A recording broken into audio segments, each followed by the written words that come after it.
Our wars, our tragedies, our challenges, our survival instinct, the traumas, and the different things that we have had to face take on so many different forms. Yet our need for protection, our love for life, the resilience and the ability to overcome, the want to overcome, can be so similar in human spirit. When I was young, I suffered from intense nightmares, crippling nightmares. And so I would wake up during the night and I would hop out of my bed and jump into my grandmother's bed, careful not to wake her. And so I'd sleep right next to her, and just being that close to another human being that I absolutely loved, feeling her warmth brought some kind of comfort, some kind of refuge. When I was 15 years old, my father passed away. And so for the very first time in my entire life, I had a whole big bedroom just to myself that I could sleep in. And of course, the nightmares were there every night to visit me. But more than the nightmares, the window to his bedroom was right by the street, and so if a lover's quarrel would break out and I'd hear a woman screaming or gunshots piercing the air, I would be up, out of my bed, and into my late older sister's bedroom, careful not to wake her. I'd get into her bed and fall asleep. But again, the nightmares would come back. And so just not to get out of my bed and go to my grandmother's bed again, I'd lift my hand and place it just on her back, careful not to wake her.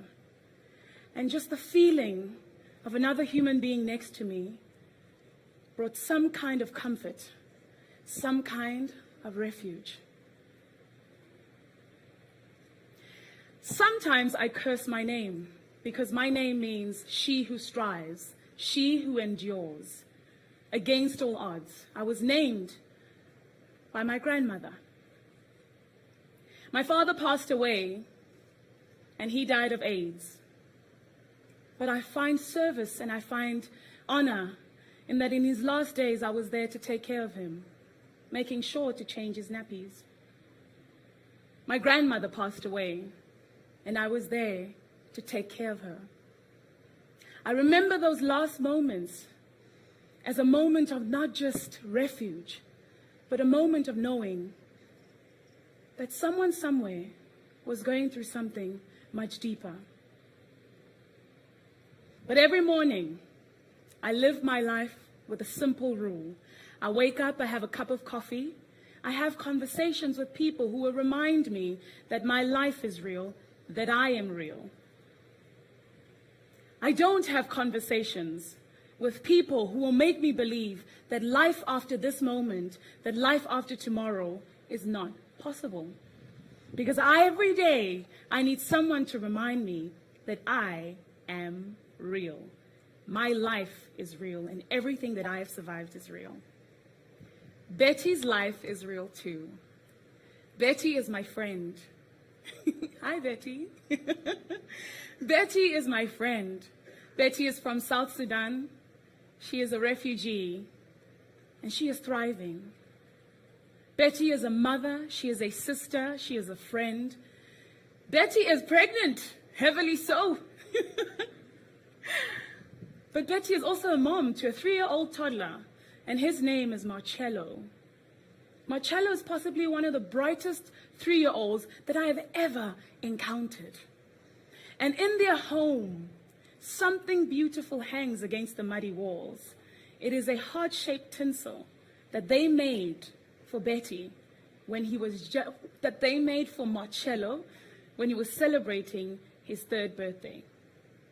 Kind of like Victoria in the south of the Hamptons, who has a stunning chandelier as soon as you enter her entrance hall, darling.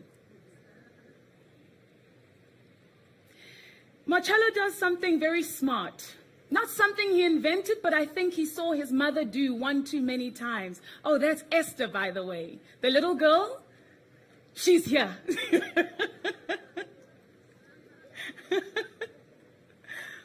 Marcello does something smart, but I'm sure something that he didn't invent. Kind of saw maybe Betty do one too many times. He takes a rock and he opens the door and he places the rock against the door. It's nothing genius, but it's something so brilliant for a 3-year-old. It speaks about his observance. Betty smiles and looks down at Marcello. She rubs her belly. She walks over to her neighbor's house, Elizabeth, and they speak about the brilliance of children. Kind of like Victoria, all the way in the Hamptons, who sees her son do something brilliant, and she shouts downstairs, oh darling, come see your son, he's at it again. Betty and her neighbor will speak about the menial things, about how well the vegetable garden is growing. Oh, how hot the sun is today. Maybe that day, potential donors will come to Betty's house, and they will ask and prod and look. They will look at Betty and they say, what do you need? And Betty will not ask for a car. Betty will not ask for a bicycle. She will not ask for curtains. She will not ask for a brand new king-size bed. No. Betty will simply rub her belly and smile and say, all I need is for Esther to come out now because I need sleep. But if you ask Betty's neighbor what she needs, she'll probably tell you, I need a solar light so that I can be able to see into my home, because when it's dark, I keep bumping my things. And God forsake if I bump my last bowl of sugar. Kind of like Margaret in Mayfair, London, who experiences a power outage. And God forsake if she bumps her favorite urn, all hell will break loose.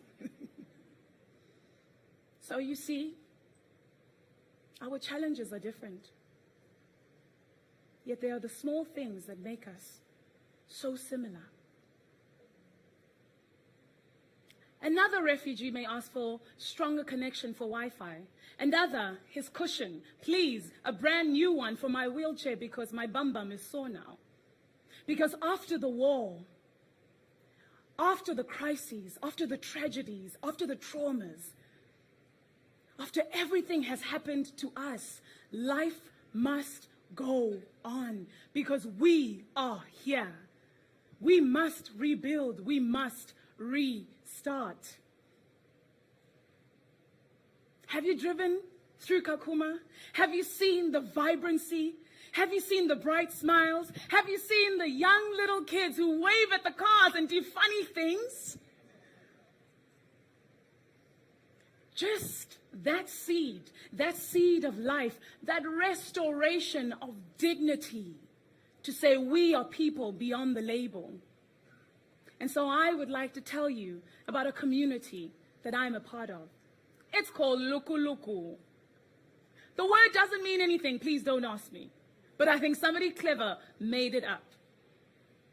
Luku is an inter-African online community that seeks to lift the physical and mental borders, which are the true obstructions and the true objections to the togetherness that we seek. Not only as Africans, but as global citizens. We want to lift the lid of invisibility. We want to shine the light of the everyday refugee, my brothers and sisters, my displaced kin.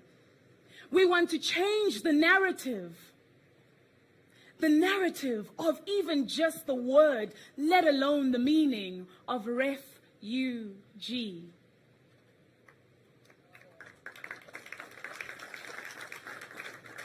We believe that our common language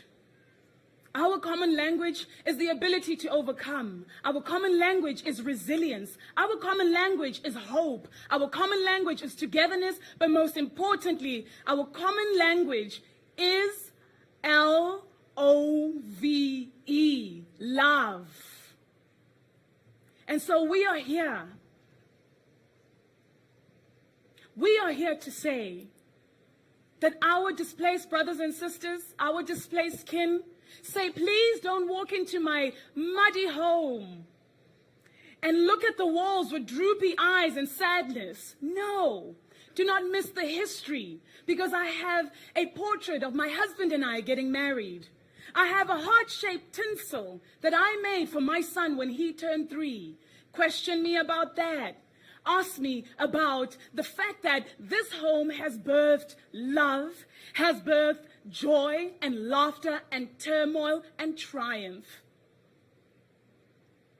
In fact, do me a favor, come to the stall at the market and buy a packet of mangoes. In fact, even if you're not going to buy it from me, buy it from my neighbor John. His look quite ripe today.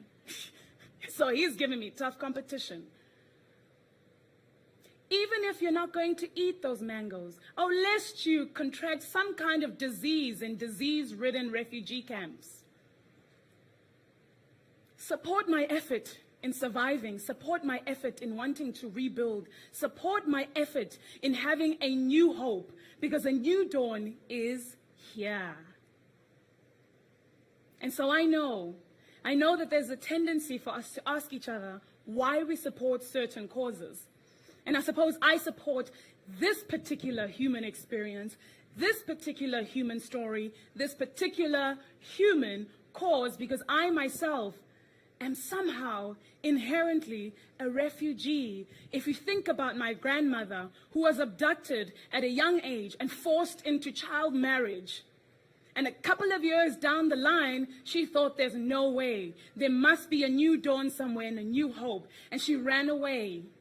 And she started in a new land amongst a new tribe that was very averse to her kind, and rebuilt.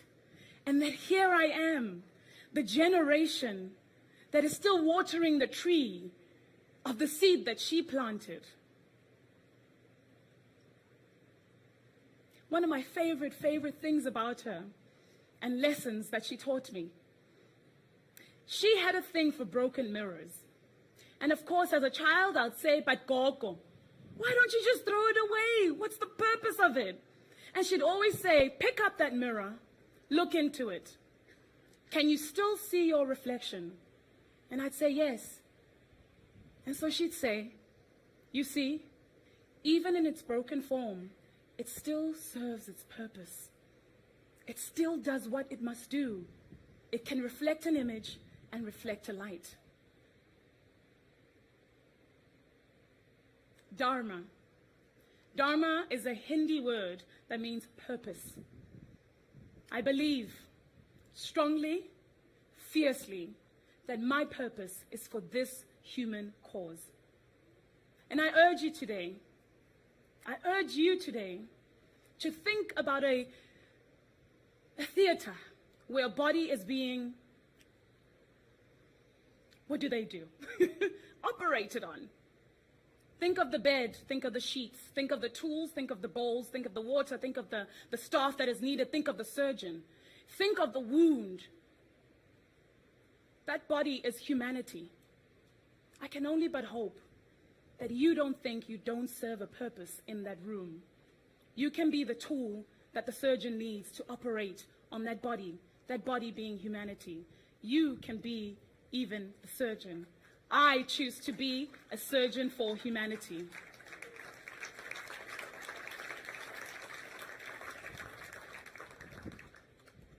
And so when we leave today, I hope that we remember to lift the lid of invisibility, to know and to believe that destitution will have to find a new home, because it will not be in Africa anymore. I hope we believe in what Luku Luku stands for, that our common language is love. And I hope that we can lift the borders of the mind and begin to see each other as one, as global citizens. And that our Dharma is more similar than we think, or than you think. So what's your purpose for being here? What role are you playing in the operating room? Goodbye, surgeons of humanity.